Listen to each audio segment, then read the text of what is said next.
I am going to tell you exactly what happened, in the order it happened, and I am going to resist the considerable temptation to make myself sound less foolish than I was.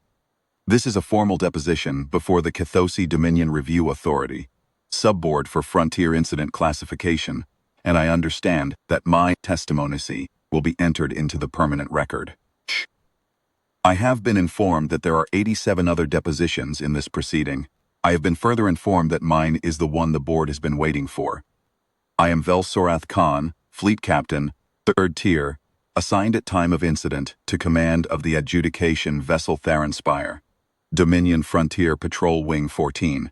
I held that position for 9 years before the incident. I do not hold it now for reasons that will become apparent. I want to state for the record, before I say another word, that I followed every applicable protocol. I followed them to the letter. I followed them past the point where the letter was helping and into the territory where the letter had simply stopped accounting for the situation. I want the board to understand the distinction, because it matters enormously to what I am about to describe. We intercepted the human on the 4th day of a standard frontier sweep, approximately 40 light minutes from the contested boundary of Vareth Prime. For those on the board unfamiliar with the designation, Vareth Prime is a Class 24 tidal-locked hellworld. The dayside runs at temperatures sufficient to melt Kethosi hull plating in roughly 11 minutes of direct surface exposure, and the Terminator Band, where some faction of some species is always fighting over the habitable strip, shifts seismically every few years in ways that kill entire garrison populations. The Dominion does not claim Vareth Prime. No sane institution claims Vareth Prime. The humans, apparently, do, but I am getting ahead of myself. Our sensors registered a single-occupant emergency vessel. The humans call them drop capsules. I would later learn. Drifting unpowered in the contest buffer zone. Standard procedure for a lone drifting vessel is to hail, verify, and if no response is received within the allotted window, board for search and recovery. We hailed. No response. We dispatched a boarding team under Containment Officer Vareth Vel, which is where the first anomaly entered my log. Vel's team reported back within 8 minutes. The capsule contained a living occupant, female presenting, bipedal, oxygen metabolizing, within the general morphological parameters of several known frontier species: 2 arms, 2 legs, bilateral symmetry, forward-facing optical sensors. The sort of silhouette that populates a quarter of the catalogue. Occupant was apparently unconscious when they opened the hatch. Standard recovery procedure. They brought her aboard, transferred her to Containment Bay 3, and Vareth Vel filed a preliminary biometric intake form, species unknown, threat classification pending. And that, if I am precise about it, is where our troubles began. I reviewed the intake form in my command chair approximately 40 minutes after the boarding, during what was supposed to be a routine administrative window. The form had an error flag on it, a soft flag, not an alarm, just the system noting that the preliminary biometric scan had returned values outside normal variance on 6 of the 42 standard physiological. This happens. Frontier species are not always cleanly catalogued. I authorized the standard secondary scan and went back to my course plot review. Containment Officer Vareth Vel sent me a second note 20 minutes later. The secondary scan had returned values outside normal variance on 19 of the 42 markers. She had ordered a tertiary scan and was escalating to biological classification specialist Havan Torath-Mean. I want to describe Havan Torath-Mean for the board, because he is relevant to what follows. Torath-Mean had been a biological classification specialist for 22 years. He had personally catalogued or recatalogued 341 species during his career. He had been awarded the Dominion Classification Medal, 2nd tier, which is not a decoration given lightly. When Torath-Mean looked at a biometric readout, the readout made sense to him. The readout told him things. He came to my command bridge 40 minutes after Vareth Vel escalated. He placed his data tablet on my console. He had a lower pair of hands free, which is how I knew this was not casual, and he said, "Captain, I need you to look at this." I looked at it. It was the tertiary biometric scan. It had flags on 31 of the 42 markers. "Is the scanner damaged?" I said. "I ran diagnostics 3 times," he said. The scanner is functioning within manufacturer specifications. Then it's an unusual species. Yes, said Toreth-Kaan. That is one description of it. He then proceeded to walk me through the flags. I will reproduce the salient points here, not because the board needs the full technical account. I understand, Dr. Pelenoseth's medical testimony covers this in detail, but because understanding the flags is understanding how I came to make the decisions I subsequently made. The oxygen metabolism was normal. The basic carbon-based chemistry was normal. The neural architecture, the gross anatomy, the circulatory system, all within the wide tolerances of bipedal oxygen metabolizers. These were not the flags. The flags were in the stress markers, the cellular repair indicators, the bone density readings, and something Toreth-Kaan kept referring to as the environmental adaptation load is not a standard category in the Dominion classification index, but which he had apparently invented on the spot to describe what he was seeing. The bone density was wrong. Not pathologically wrong. There was nothing injured or malformed about it. It was simply higher than it should have been by a factor of roughly 3. The gravitational tolerance estimates that Toreth-Kaan extrapolated from the bone density and the musculature suggested that the specimen was adapted to a gravitational field substantially heavier than anything in the catalogued habitable range. The stress markers, the cellular indicators of long-term environmental pressure, were running at levels Toreth-Kaan associated with species from Class 14 or higher designations. What's her homeworld classified as? I asked. Toreth-Kaan set the tablet down. That is the difficulty, Captain. She doesn't appear to be in the index. I told him to run a cross-reference against unclassified or partially classified worlds in the frontier registry. He said he had no match. I told him to run a broader cross-reference against the Allied Species Biological Archive. He said he had no match. I told him to run the morphological profile against the wider galactic contact registry, which includes species with diplomatic contact, species with observational records, and species with only sensor range data.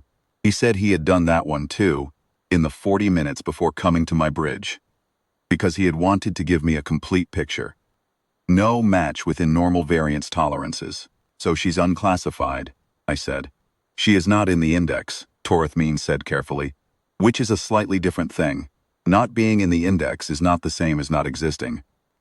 This was the kind of philosophical precision that had won Toreth-Kaan his classification, medal, and that drove me, on this particular day, to briefly consider requesting a transfer to a quieter patrol wing. I told him to begin the standard unclassified species protocol. Full environmental analysis of the recovery site, full physical assessment of the specimen once she was conscious, and a preliminary threat level assignment for the record. Level 3 was standard for unclassified bipedals, conscious, ambulatory, unknown capability. He confirmed and went back to his lab. The specimen was conscious by the time Toreth-Kaan's team reached Containment Bay 3 with their assessment equipment. I was not present for the first assessment session. I have Vareth Vel's written report, Toreth-Kaan's biometric addendum, and the containment camera record. I have reviewed all 3. I will describe what they show. The specimen was sitting on the containment bench, a standard padded surface, designed for the comfort of detained beings across a reasonably wide morphological range. When the assessment team entered, she was not restrained. Standard protocol for unconscious recoveries is to place them in an unrestrained containment environment and let them come around naturally, on the theory that waking in restraints is unnecessarily adversarial for what might simply be a lost or distressed traveler.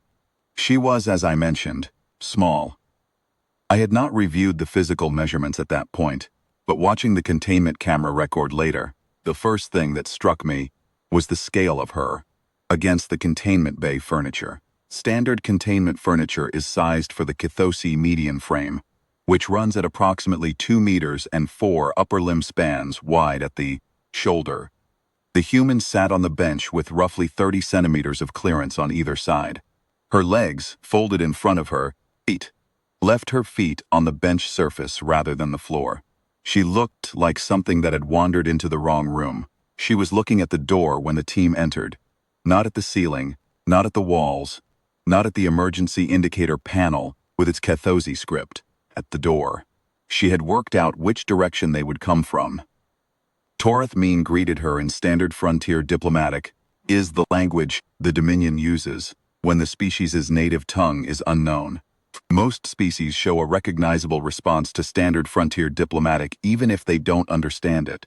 A head tilt, a posture shift, some indication that sound has registered as communicative signal. The human looked at him. She did not tilt her head. She did not shift her posture. She looked at him the way I might look at a piece of hull plating that needed eventual maintenance.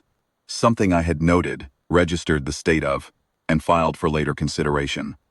Sorrath-Kaan tried 3 more languages: Standard Frontier Diplomatic, Trade Pidgin 7, and Vareth Border Dialect. Because the recovery site was in Vareth adjacent space, and that was the reasonable first guess. She did not respond to any of them. She then said something. One sentence. What sounded like one sentence. The vocal pattern suggested sentence structure, rather than random vocalization. Sorrath-Kaan's translation system returned garbage. The system is rated for 642 known language families, and it returned garbage. He noted in his report that it was not distressed garbage. It was flat. It sounded, he wrote, like someone making a actual observation to a room that might or might not care. He asked her, in standard frontier diplomatic, if she understood him.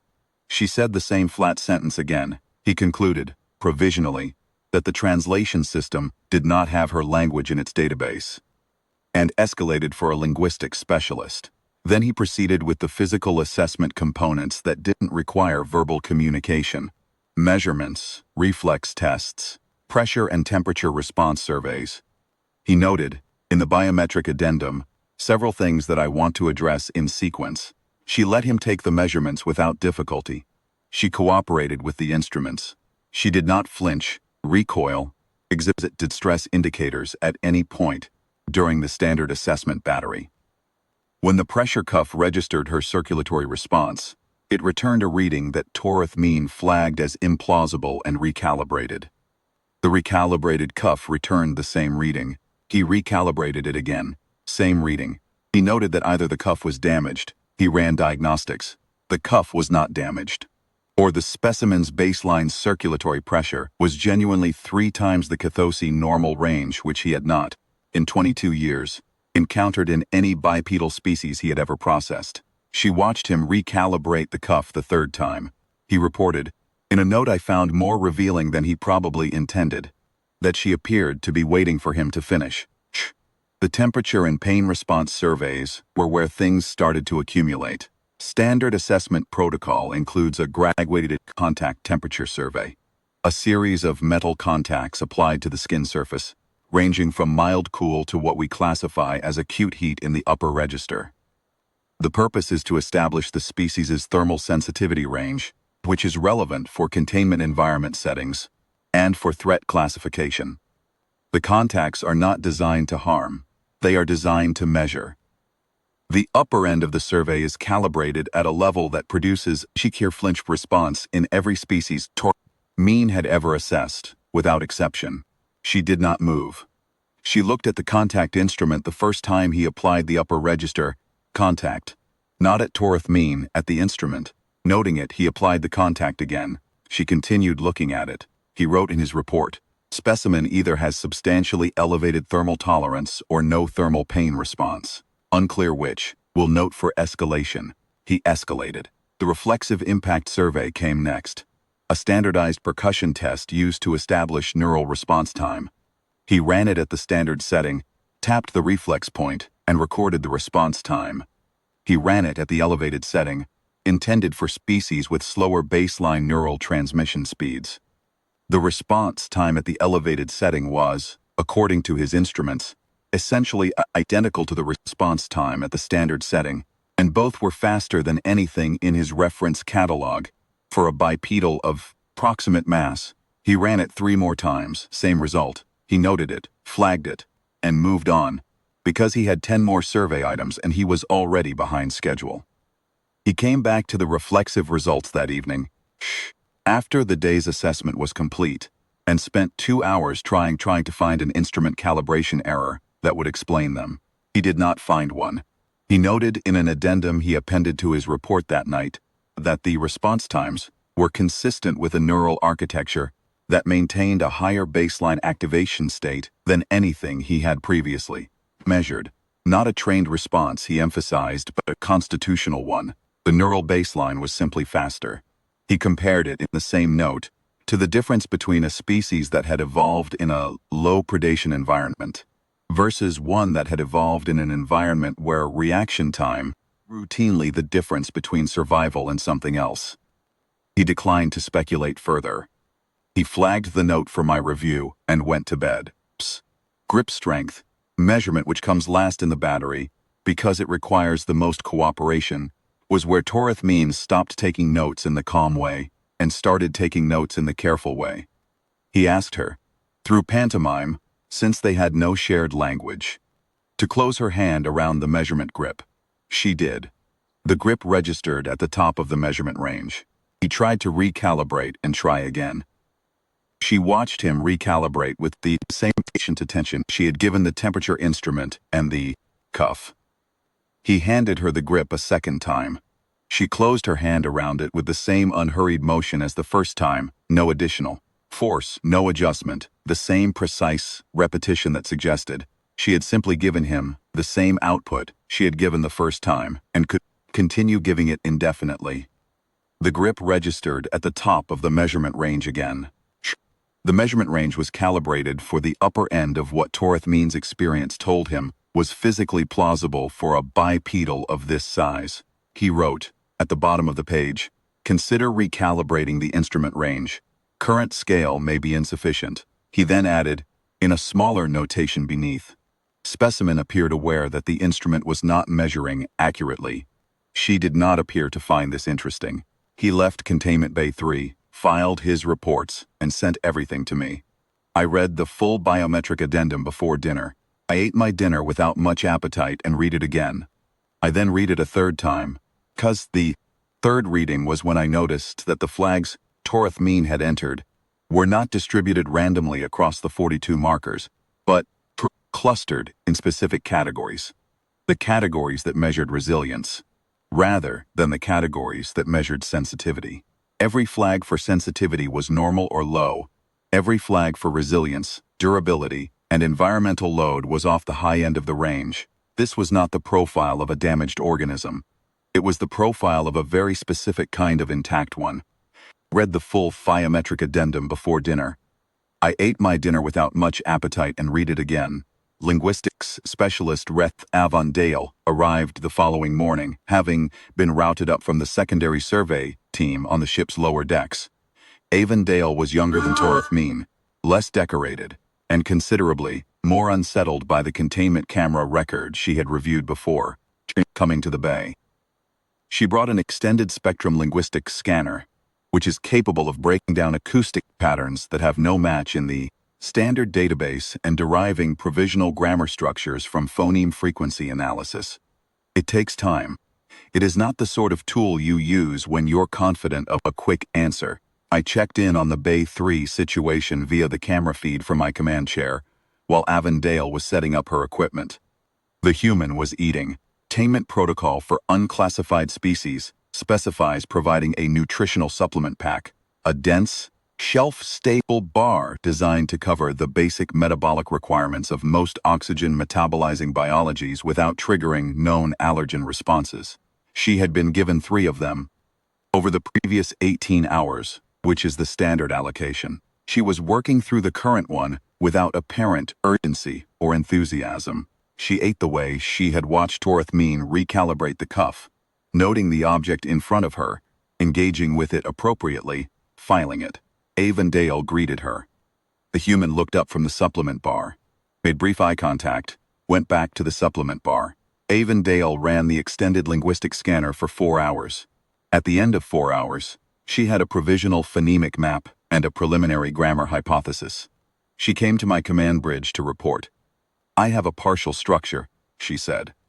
The language is not in any database I have access to, but it has a discernible grammar and a consistent phonemic inventory. I can work with it. I estimate 2 to 3 days to build a functional vocabulary bridge. How is the specimen? I asked. Avondale paused for a moment. Calm, she said. Is that unusual? Captain, she said. I've run linguistic assessments on 14 species. Detained beings are not calm. Detained beings who cannot communicate, who cannot understand what we're saying to them, who are in an unfamiliar containment environment with no explanation of why. They are not calm. They are distressed or aggressive or withdrawn, cycling between all three. This specimen is calm in the way that someone is calm when they are waiting for a scheduled appointment. Perhaps she is simply a very composed individual. Avondale had been a linguistics specialist long enough to have learned when she was being given a diplomatic answer. She thanked me and went back to her work. On the second day, I called a full staff assessment review.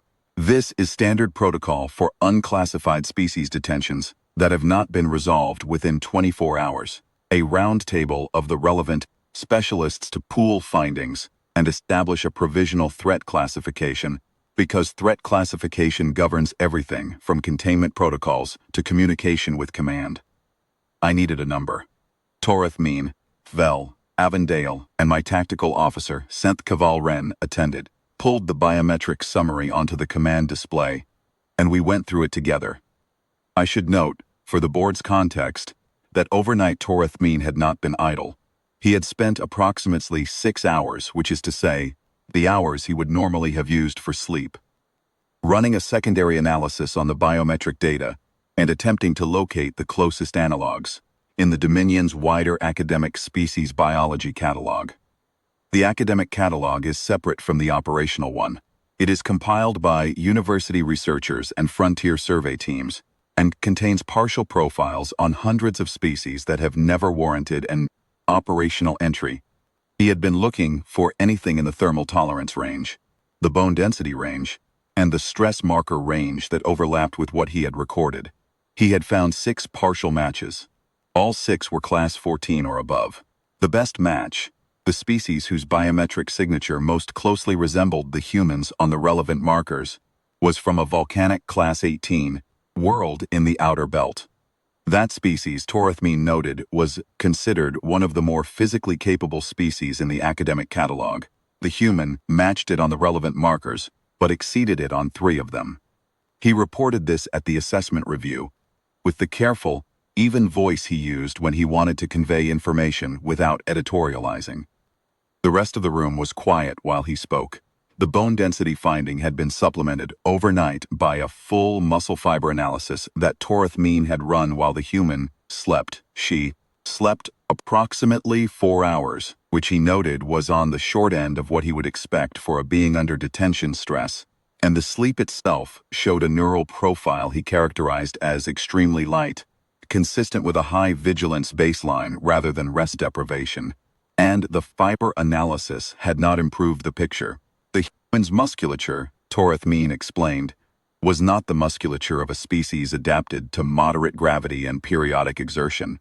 It was the musculature of a species adapted to constant high-load operation under sustained environmental pressure.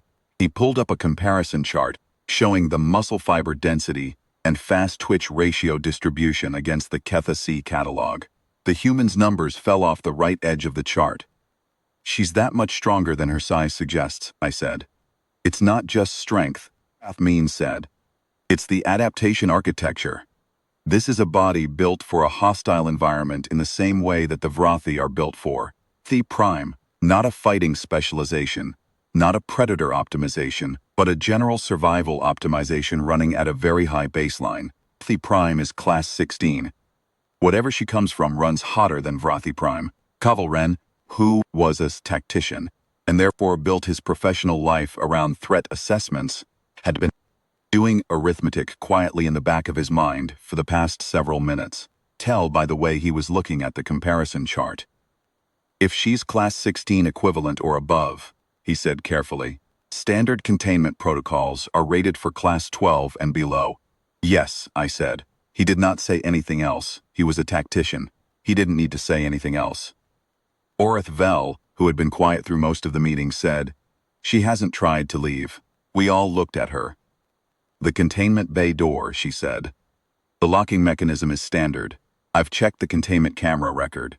She walked over to the door twice in the first 3 hours, touched the frame, the panel, the seam. She hasn't tried it since. She couldn't get through it, I said.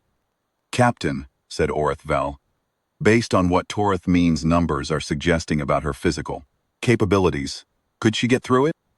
Toreth Mean was quiet for a moment. The door is rated for class 12 and below. Based on the muscle fiber analysis, I don't know. The room was quiet. She knows something about the door, Vareth Vel said. She's decided it isn't worth attempting. Either way, she made a decision, and she's waiting.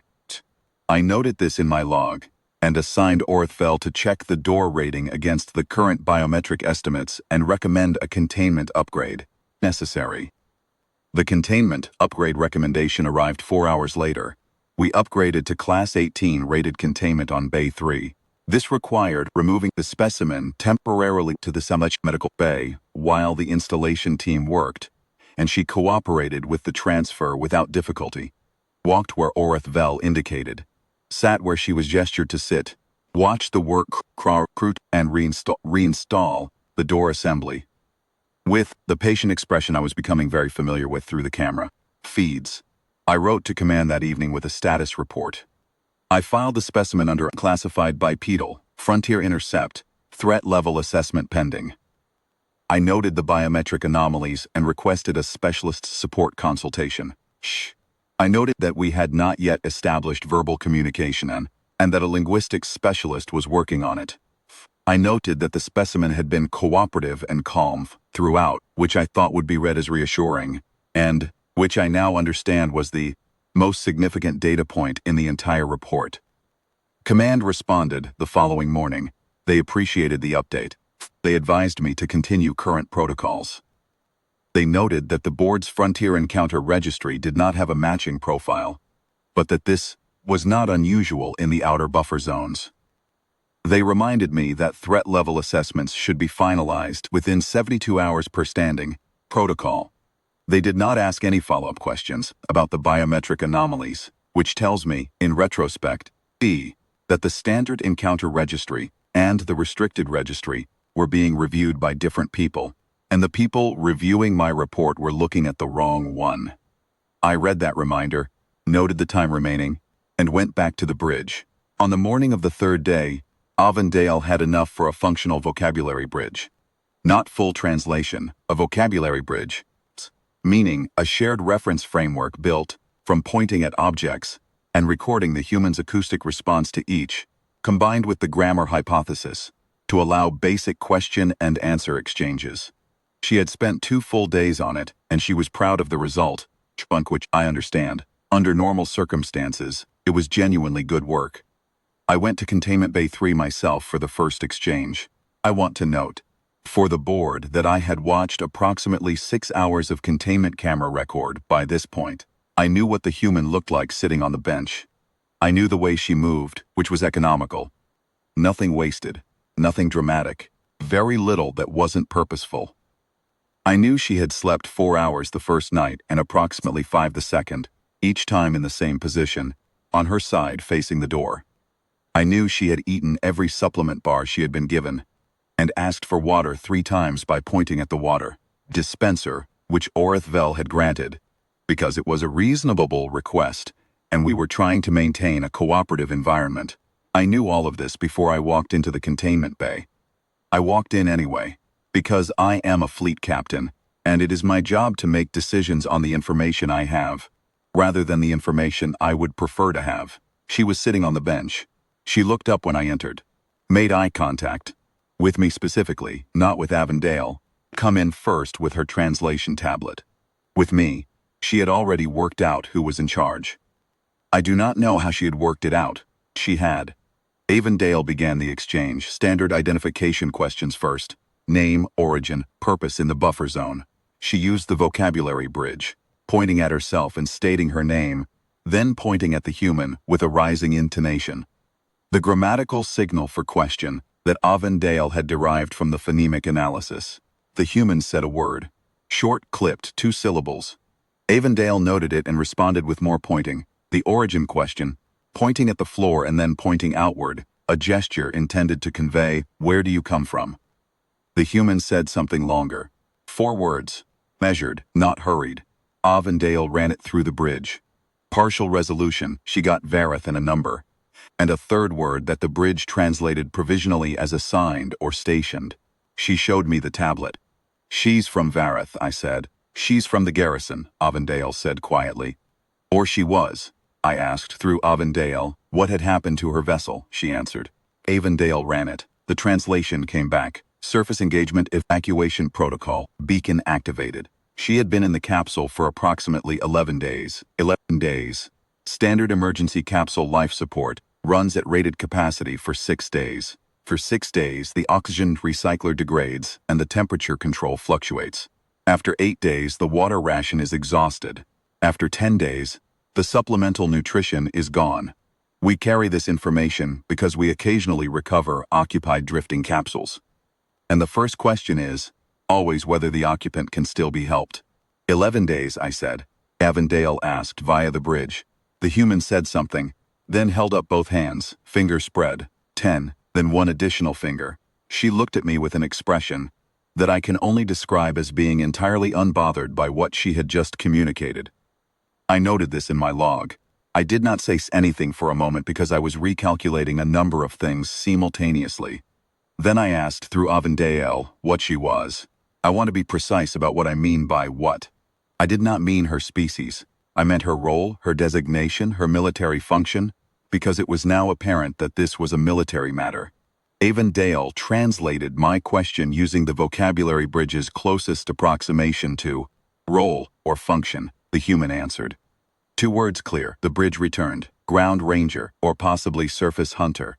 The grammar bridge was imprecise on the distinction. Standing before the board now, 3 weeks after the fact, I can tell you that the distinction does not materially change what happened next. I wrote to command that afternoon. I sent them the biometric summary, the 11-day survival note, the partial translation establishing military affiliation with the Vareth garrison, and the physical assessment findings.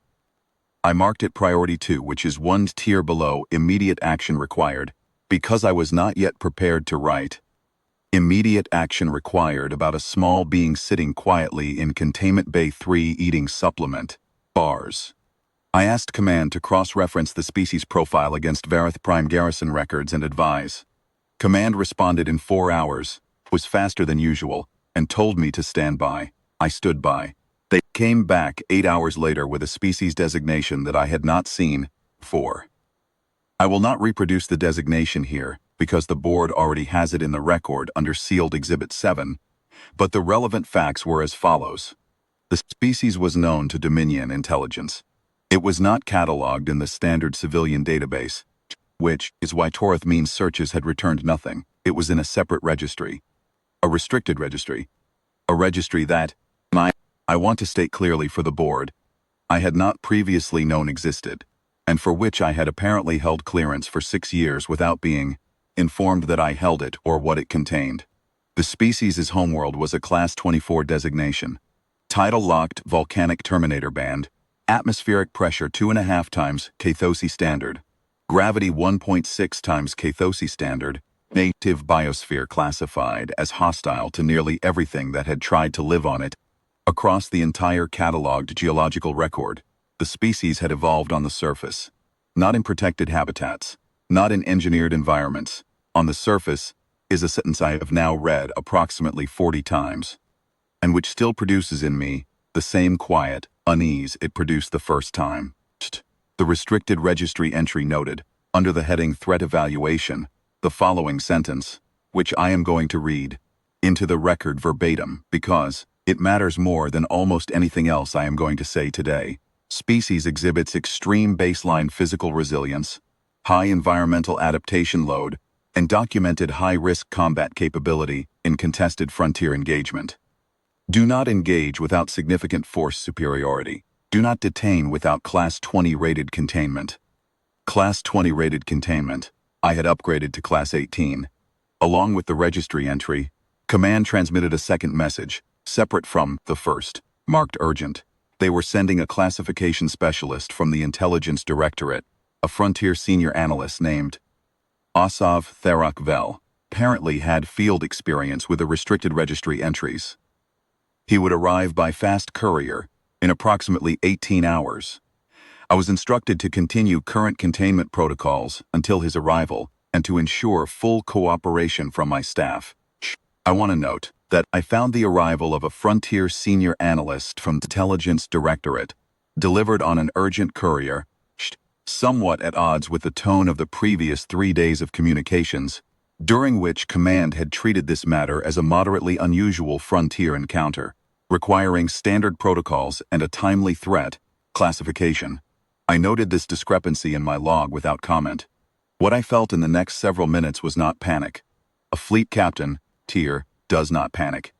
What I felt was a kind of very rapid recalibration of every assumption I had made over the preceding 72 hours, produced a physical sensation, not entirely unlike what I understand panic feels like in those species that experience it. I sent for Vareth Vel and Sorrath-Kaan immediately. I briefed them on the restricted registry entry. I did not show them the entry itself. It was above their clearance level, but I gave them the operational summary. Class 20 containment minimum, high-risk combat capability, significant force superiority required for engagement. We have Class 18, said Vareth Vel. Yes, I said. And she's been sitting in there for 3 days, said Sorrath-Kaan. Yes, I said. There was a silence of the kind that happens when a group of experienced professionals simultaneously revises their understanding of what kind of situation they are in. She knows the door isn't worth trying, Vareth Vel said very quietly. I ordered an immediate upgrade to Class 21, rated containment. There is no Class 20 in the Theron Spire's equipment inventory because, prior to this incident, I had never anticipated needing it. And Class 21 is the next tier up from Class 18 in our stores. This took 3 hours. I had Sorrath-Kaan explain to the human, via the vocabulary bridge, that we were performing maintenance on the containment bay and would need her to move again to the secondary medical bay during the work. She cooperated without comment. She brought her current supplement bar with her. During those 3 hours, I maintained the camera feed and watched the installation crew work. Analyst Therok Vel arrived by courier at the end of the installation window. He was a compact, four-armed individual of approximately my age, and he moved through the Theron Spire's corridors with the practiced efficiency of someone accustomed to arriving on short notice in situations that had already been developing for longer than they should have been. He reviewed the full biometric record, the containment camera, footage from all 3 days, and my incident log before coming to my command bridge. This took him approximately 90 minutes. He came to my bridge, sat down across from me, and said, "Captain, I have to ask you something, and I need a direct answer." "Of course," I said.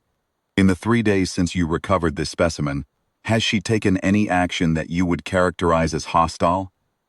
I thought about this carefully, because he was clearly being careful, and he deserved a careful answer. "No," I said. "She has cooperated with every assessment. She has not attempted to leave the containment bay. She has not made any threatening gestures or communications toward any member of my crew. She has been patient." Therok Vel looked at me for a moment. "Patience is the specific thing I wanted to ask about," he said. "Did you form any impression of what she was patient about? Not as analysis, just your gut read. 3 days of camera feeds." I told him what Vareth Vel had said. About the door. About the decision that had been made and not revisited. He nodded slowly. "I see," he said. He looked out at the tactical display for a moment. "Captain, I need to tell you something that is not in the registry entry, because it dates the entry by some years. The first time Dominion forces detained a member of this species, not here, a different sector, a different incident. They held the individual for approximately 6 days before the species' recovery units arrived. The recovery units arrived at a force level that the Dominion patrol wing in that sector was not equipped to address. There were no casualties on our side, because the patrol wing's commander chose to release the detained individual before engagement was initiated. "How long ago was that incident?" I asked. 11 years, he said. The entry was written the following week. The classification was finalized based on subsequent intelligence gathering and one additional Frontier encounter that I am not cleared to describe in detail to you, but which confirmed the original assessment. "And what is the advised posture?" I said. when we find ourselves in this situation. Vareth Vel straightened in his chair and chose his next words with the care of someone who had clearly thought about them before arriving. The advised posture, he said, is to determine as quickly as possible whether you are in a situation that can be resolved diplomatically, and to resolve it diplomatically. He then looked at me. How much time do we have? And that was when Sorrath-Kaan called from the sensor station. The contact had appeared on long-range sensors, 11 vessels. During those 3 hours, I maintained the camera feed on Bay 3 and watched the installation crew work, and I spent a significant amount of time thinking about what Vareth Vel had said. She knows the door isn't worth trying.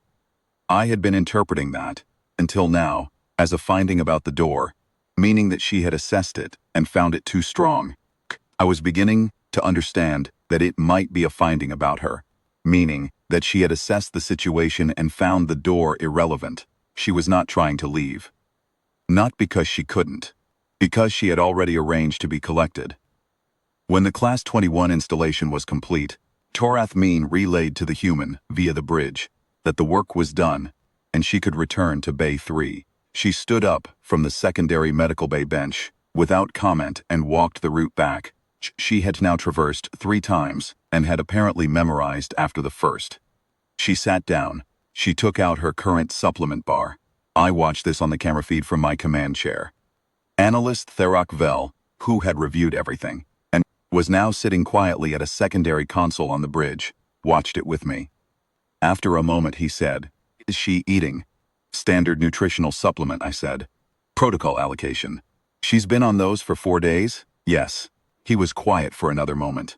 "Captain," he said carefully, "I want to make sure I understand the timeline. She came around, alone, in unknown environment, no communication, no information about her status, and in the first hours, rather than attempting to escape or signal distress, she activated a long-frequency beacon, and then settled in to wait. That is my reading of the evidence, yes. And she's been calm, cooperative, maintaining herself, not escalating, correct." He looked at the camera feed for a long time. The human finished her supplement bar and folded the wrapper neatly and set it on the edge of the bench. Then she began her exercises. I want to describe them accurately. They were not calisthenics in any form I recognized. They were not combat forms. They were sustained, controlled, full-range movements that she ran through slowly and precisely, pausing at each position to hold the load before releasing it. Sorrath-Kaan had noted them in his biometric log as maintenance activity, voluntary. I think that is exactly the right word. She was not praying for anything.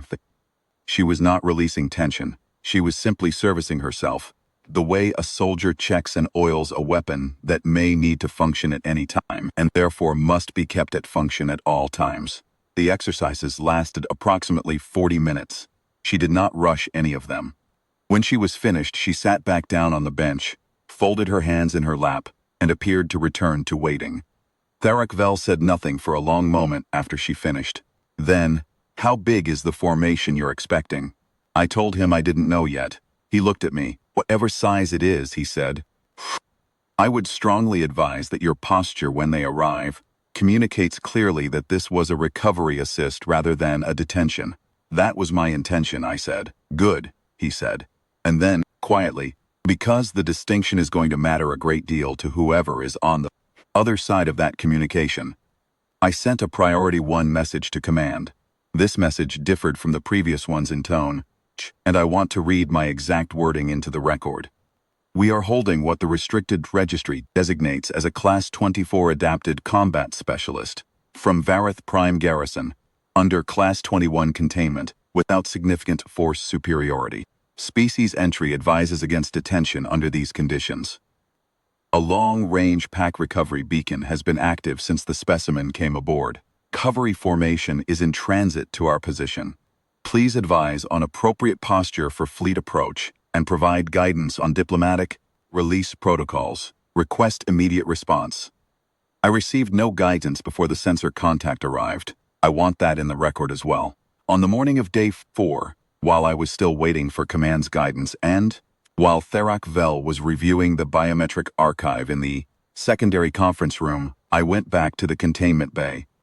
I am going to be precise about my reasons for going. I could tell you that it was command responsibility, that it was my duty to maintain direct contact with a high-priority detention. That would be true. But the more complete truth is that I had been watching the camera feed for nearly 4 days, and something about the way she was sitting in there, patient, unglamorous, absolutely unhurried, had been working on me in a way that I felt obligated to address directly rather than continue watching from the bridge. I had a question, and I recognized that the only way I was going to answer it was to sit across from her and ask it. She looked up when I entered, the same steady eye contact. I sat down across from her. I had brought Avondale's translation tablet and a second supplement bar, because it had occurred to me that she had been in our containment for 4 days, and I had never offered her anything beyond the minimum protocol allocation. I placed the supplement bar on the bench between us. She looked at it. She looked at me. She looked at it again, not suspiciously, just noting it. The way she noted everything, registering its presence before deciding what to do with it. Then she picked it up. I used the vocabulary bridge to ask, "Are you well?" She chewed for a moment. Then she answered. Avondale, who was in the corridor outside with a speaker feed, read the translation to me over the comm. She says she's been worse. I sat with that for a moment. It was not the answer I had expected, and I had not entirely expected the answer, and it settled on me in a way that the biometric reports hadn't. She had been in a dead capsule for 11 days. She had been in our containment for 4. She was sitting on a padded bench in an unfamiliar vessel, eating our supplement bars, unable to communicate with anyone in any language they would understand, and her answer to "Are you well?" was "I've been worse."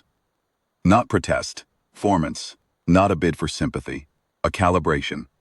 A precise report on her current state relative to other states she had occupied. I asked, "Do you need?" She looked at the supplement bar. Then at me. She said something. Avondale came back. She asks how long. How long until what? I said, to Avondale. The human apparently anticipated my confusion, because she followed the first question with a second one before Avondale relay my response. Avondale said, "She's asking how long until the other ones come." I said, "What other ones?" But I already knew, somewhere below the level of language, what she meant. I had known it, I think, since Vareth Vel said the human had figured out the door and decided it wasn't worth trying. Some decisions are not made because the option isn't available. Some decisions are made because there is a better option already in motion. Patience to let it arrive is the only resource you need. I said, into the comm. Ask her what beacon she activated. There was a brief exchange. Then Avondale said, "Standard recovery beacon." Words are, "I'm working translation." Something like the whole unit hears it. Or possibly the whole group follows it. The grammar is approximate. I looked at her for a moment. She was looking at me. She had finished a third of the supplement bar. She did not look like someone waiting for my reaction. She looked like someone who had provided information that had been requested and was now waiting to see if there were further questions.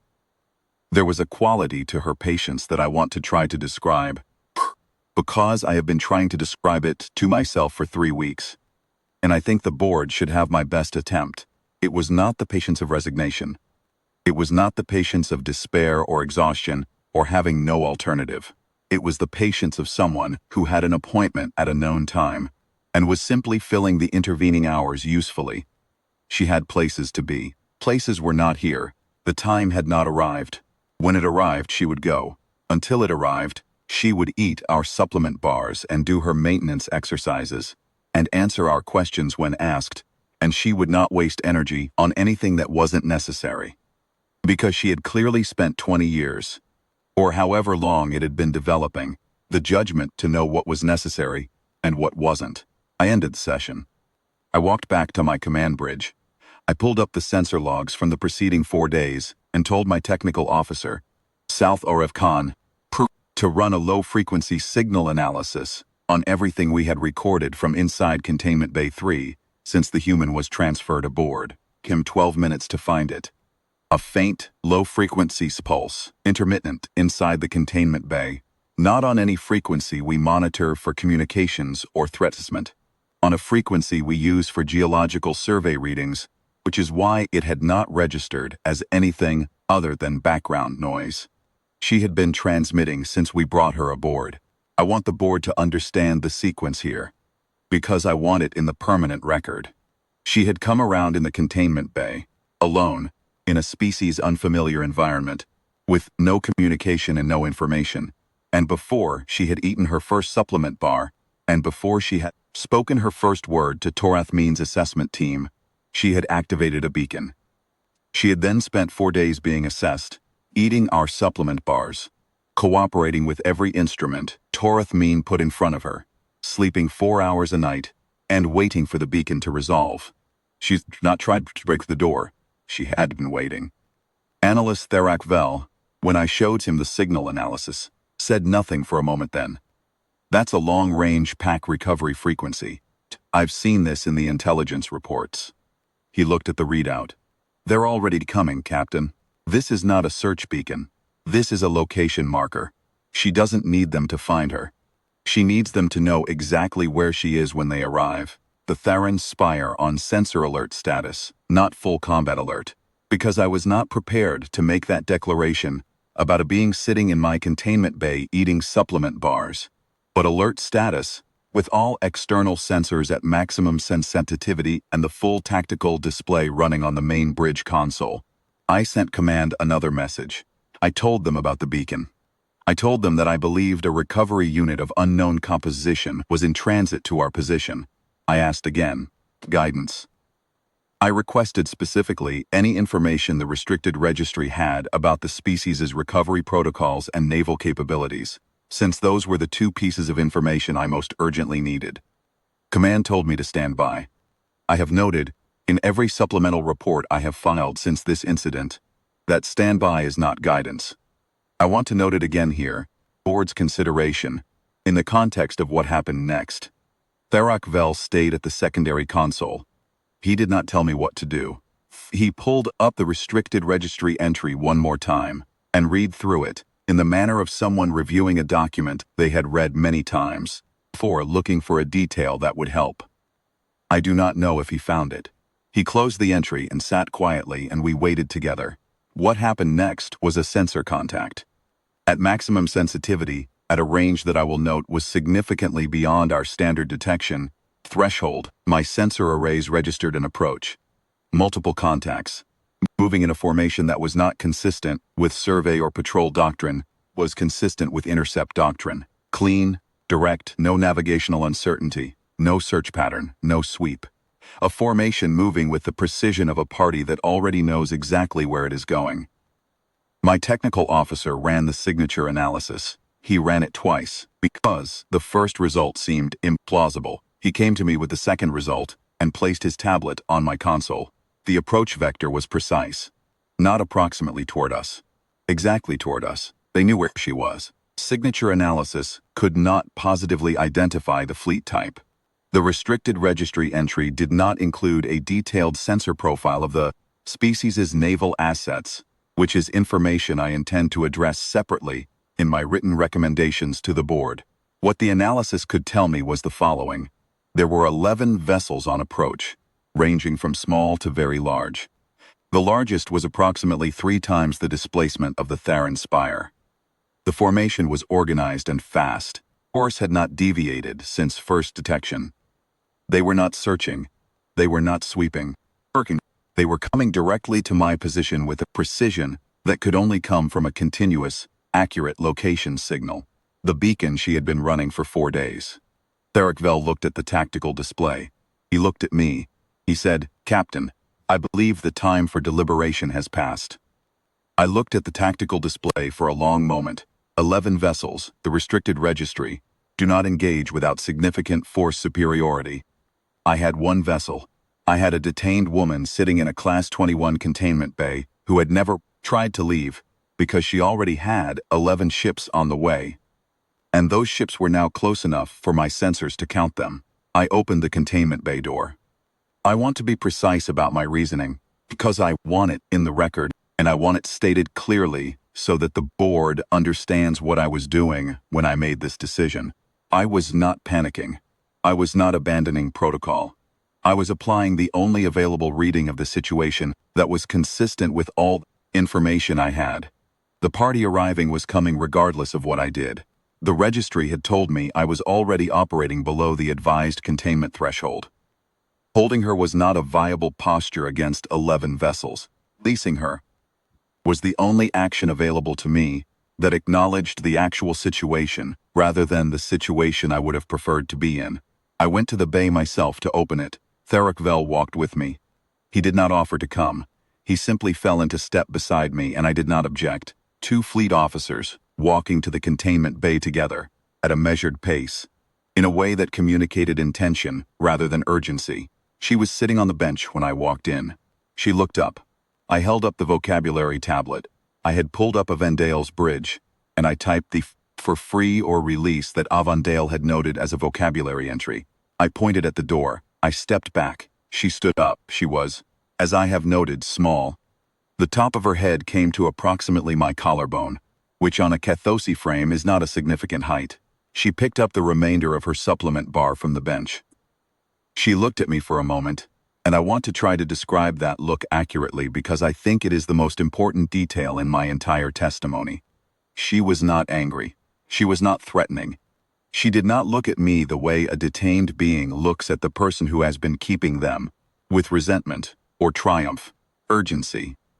She looked at me the way she had looked at Toreth Mean recalibrating the cuff, the way she had looked at the temperature contact instrument, the way she had looked at the door on the first day. She was noting me, filing me.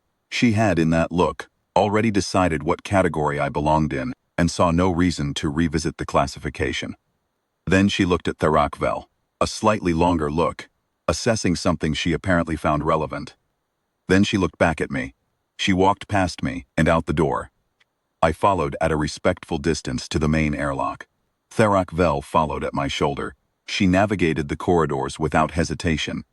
She had built a mental map from what she could hear and feel and infer during 4 days of containment. And she walked through those corridors with the quiet confidence of someone who had already worked out the route and was simply executing it. She reached the main airlock, stopped and looked at the controls. I reached past her and opened it. She stepped into the lock, turned around, and looked at me once more through the inner door. She had, I noticed, finished the supplement bar. She held my gaze for a moment, the same even, filing look, and then she glanced once at Vareth Vel. Whatever she read in his face, or his posture, his position in the corridor appeared to satisfy some question she had been carrying. She turned and faced the outer door. I closed the inner door. The outer door cycled. Vareth Vel and I stood in the corridor. Neither of us spoke for a moment. Then he said, very quietly, "Good decision, Captain." I noted that he did not say correct decision. I noted this, and I did not ask him to explain the difference, because I understood the difference. My technical officer reported, 7 minutes later, that the approaching formation had slowed and was now in a holding pattern approximately 800 kilometers off our port side. 11 vessels, the largest one on the tactical display, registered as approximately 3 times the Theron Spire's displacement. Patient, not broadcasting anything on standard Dominion communication frequencies. Waiting to see what we would do next. I sat in my command chair and thought for a moment about what I was going to say to them.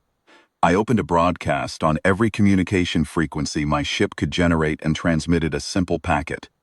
The Dominion identification header, coordinates of our airlock, and a flag that, in standard diplomatic protocol, means released, returned in good condition. It is a flag we use for detainees when custody is being formally transferred, and it was the best vocabulary I had available for what I was trying to say. Vareth Vel, standing at the secondary console, watched the transmission go out. He said nothing. There was a silence of approximately 90 seconds. Then one of the 11 vessels broke formation and moved toward us. Not aggressively, the approach velocity was measured, the vector precise. No weapon signatures on any frequency Vareth-Kaan could detect. It stopped at approximately 200 meters.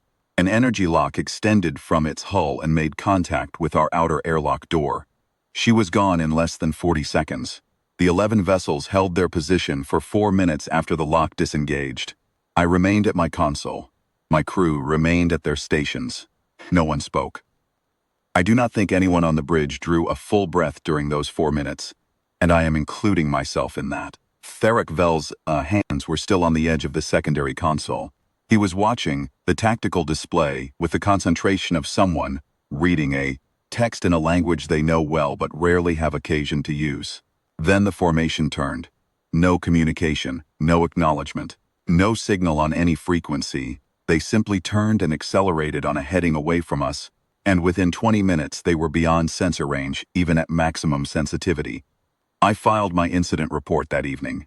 I filed it as Air Recovery Assist, unclassified species, released to recovering party, no hostile engagement. I listed the outcome as resolved, favorable. I noted, in the free text summary field, that the event had exposed several procedural gaps in the Dominion's frontier containment classification system that I intended to address in written recommendations to command. Vareth Vel flew out the following morning on the same courier that had brought him. Before he left, he stopped at the bridge and said, "I'm going to recommend that your handling of the incident be noted as appropriate under the circumstances." He paused. "Also going to recommend a significant revision to the restricted registry briefing protocols for frontier patrol captains. You should have known about that entry 6 years ago." I thanked him. He nodded and went. I have been filing supplemental reports, the board's request, for the past 3 weeks. I have submitted the biometric records, the containment camera footage, the sensor logs, the communications with command, and the restricted registry entry that command transmitted to me on day 3, which I will note again, was the first time I had been made aware that such a registry existed. I want to say one more thing for the record, and then I will answer whatever questions Sport has for me. When I think about those 4 days, and I think about them often, more often than I would prefer, the thing I return to is not the 11 ships, though I return to that as well. Every time I lie awake in the small hours on the secondary vessel I have been assigned while this proceeding runs its course, what I return to is the door. The first day when she walked over to it and touched the frame, the panel, the seam, and then walked back to the bench and sat down. Vareth Vel thought she had assessed the door and decided it was too strong to breach. I thought, at the time, that Vareth Vel was right. I understand now that she was right about the assessment and wrong about the conclusion. The human had assessed the door. She had simply concluded something different from what we assumed she'd concluded. She had not found the door too strong. She had found the door irrelevant. And all of the steps that followed from that misreading, the containment upgrades, the classification escalations, the priority messages, the analyst on the fast courier, were us catching up, one realization at a time, to a conclusion she had reached in the first 3 hours. She was not in containment. She was in waiting. She had activated her beacon within minutes of regaining consciousness, alone in an unfamiliar vessel, in circumstances that would have produced visible distress in almost every species I have encountered in 20 years of frontier service. She had then conducted herself through 4 days of assessment and classification and escalating containment upgrades and vocabulary bridge sessions, and a visit from the fleet captain himself with the same disposition she had brought to eating a supplement bar. Patient, deliberate, entirely unbothered by the gap between what we thought was happening and what was actually happening. She never asked us to let her go. She never told us the ships were coming. She answered our questions in a vocabulary bridge that I now believe was substantially below her actual linguistic capability because she saw no particular reason to make it easier for us. She ate our food. She did her maintenance exercises. She slept on her side facing the door. She waited. She let us run our procedures at ourselves. I have thought about this in a particular way since the incident, and I want to put the thought into the record because it may be useful to the board in its recommendations. In 20 years of frontier service, when I have held species under containment, the dynamic is generally the same. We hold the information, we hold the situation, we decide the timeline. The detained party is the uncertain variable. What I have not encountered before, and what I suspect the restricted registry entry was trying to warn me about, but could not quite put into words, is a species whose individuals, when detained, simply do not accept the premise. They are not uncertain. They are not waiting for us to decide the timeline. They have already decided the timeline. and they are waiting for it to arrive. And the containment is, from their point of view, an inconvenience of finite duration that does not require any particular response. She never asked us to let her go because she did not need to ask. I want the board to consider the implications of that when it drafts its recommendations on Frontier Containment Protocol. I do not know her name. Avondale's vocabulary bridge had a provisional entry for it, but the phonemic resolution was incomplete, and I did not want to file an inaccurate record. I know she was a ground ranger assigned to the Vareth Prime garrison. I know she survived 11 days in a dead capsule in the buffer zone and came out the other side eating my supplement bars without complaint. I know that the fleet sent to retrieve her crossed 800 kilometers of tested space in formation, in good order, and did not fire a single weapon, because they did not need to, and they knew they did not need to, and I suspect she knew. They knew it from the moment she activated her beacon. I know that somewhere in the Dominion's restricted registry, there is a species entry that says, "Do not detain without Class 20 rated containment, and do not engage without significant force superiority." And I know that whoever wrote that entry had at some point learned those lessons by means that were considerably less fortunate than mine. I was fortunate enough to read the entry before I had to learn them that way. That is a distinction I intend to spend the rest of my career not forgetting. That is my testimony. I am ready for the board's questions.